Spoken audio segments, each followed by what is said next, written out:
Киргизга Кыргызстан ошондой эле коңшу өлкө Кытай менен болгон мамилесин бир алкак бир жол кемелгеси аркылуу бекемдеп жатат. Ошол Кытайдын позициясы жөнүндө ойго токтоло кетсеңиз. Биздин Кытай менен Кыргызстандын мамилелери жакын негизи. Анткени бизде 1000 километрден ашык баягы чек-арабыз бар.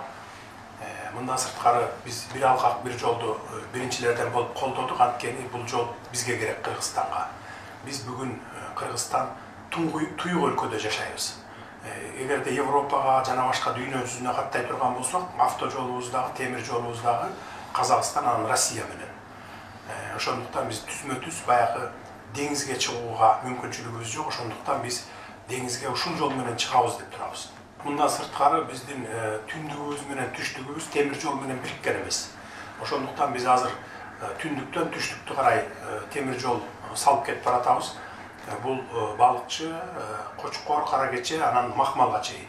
Макмалда биз ошол Кытай, Кыргызстан, Өзбекстан темир жолун алып барып кошсок, ошондо биздин мамлекетибиз эки түндүк түштүгү бириккен болот темир жол менен.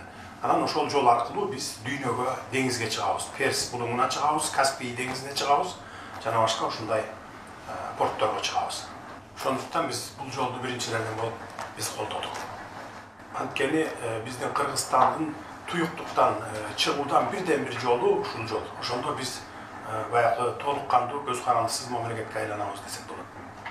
Кытай менен болсо биздин эч кандай мындай бир талаш тартыш маселебиз жок. Чек араларыбыз делимитация, демаркациядан өткөн, бекилген, бүт оондо таанылган. Сиз айтып кеткениңизден кичине жыйынтык катары чыгара турган болсок, бул Европага чыга турган маршрут катары чоң өзүнүн салымын кошо алат деген бир идея болгондуктан сиздер колдогонсуздар. Ошону биз түшүнсөк болот. Болот ошентип. Анткени биз туюк мамлекеттен транзиттик мамлекетке чыгып атпайбызбы. Бул жол салынып калса, ошондо биз Япониядан да түздөн-түз ушу Кытай аркылуу темир жол менен товар алганга мүмкүнчүлүк болот. Бир эле деңиз жол менен эмес, темир жолдон да чыгабыз. Жоогуңузга рахмат. Кийинки суроого өткөнгө уруксат этиңиз. Эл аралык татаал кырдаалда Кыргызстан азыр өзүн кандай алып жүрөт? Бул кыйын бир позицияда да болуп жатат деген ойлор пайда болот. Ошол жөнүндө оюңузду бөлүшүп кетсеңиз. Эми сиз баягы дүйнөдө болуп аткан окуялар жөнүндө айтып анан биздин позицияны сурап атсаңыз керек деп ойлойм да. Биз көпчүлүк учурда биз Кыргызстан кичинекей мамлекетпиз. Ошондуктан биздин бир тараптуу позицияны карманышыбыздан деле эч нерсе өзгөрүп кетпейт, бирок ошентсе дагы биз дайыма нейтралдуу позицияны карманып келебиз. Кыргызстан 4 мамлекет менен чектешет. Бул Кытай, Казакстан, Өзбекстан, анан Тажикстан. Кытай, Казакстан менен мурда эле бүткөнбүз. Өзбекстан менен былтыр бүттүк. 30 жылдан бери чечилбей келген маселеге чекит коюлду былтыр. Анан эми ушу Тажикстан менен бүтөбүз деп күтүп атабыз. Кыргызстанды мен айтар элем, баягы кандай гана маселе болбосун, тынчтык жолу менен, дипломатиялык жолу менен, сүйлөшүүлөр жолу менен чечсе жакшы болот.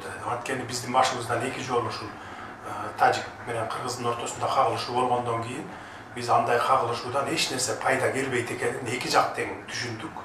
Анан кийин ушундай жол менен азыр тынчтык жол менен чечип атабыз. Ошондуктан мен айтар элем, дүйнө жүзүндө болуп аткан ушундай конфликт болуп аткан жерлерде сүйлөшүүлөр жолу менен, баягы дипломатиялык жолдор менен чечсе жакшы болот эле.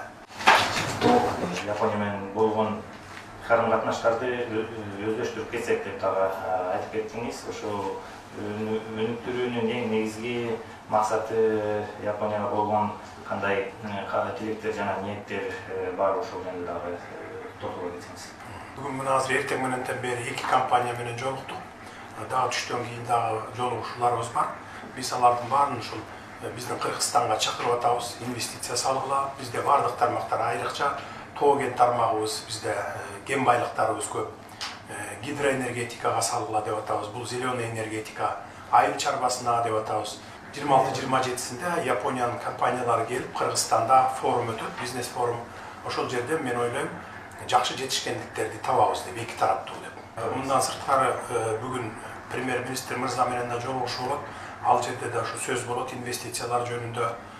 Анан бүгүн биз жолугушууда дагы айттык, Япониядан келген инвесторларды дайыма биз коргойбуз, мыйзам чегинде коргойбуз, аларга ушундай жакшы шарттарды түзүп беребиз деген ушундай бир сөздөрдү бердим. Мен ойлойм, эки тарап чыныгы ниетибиз менен, ак ниетибиз менен ишке киришсек, келечекте чоң жетишкендиктерге, ийгиликтерге жетебиз деп ойлойм. Интервью аりがとうございました。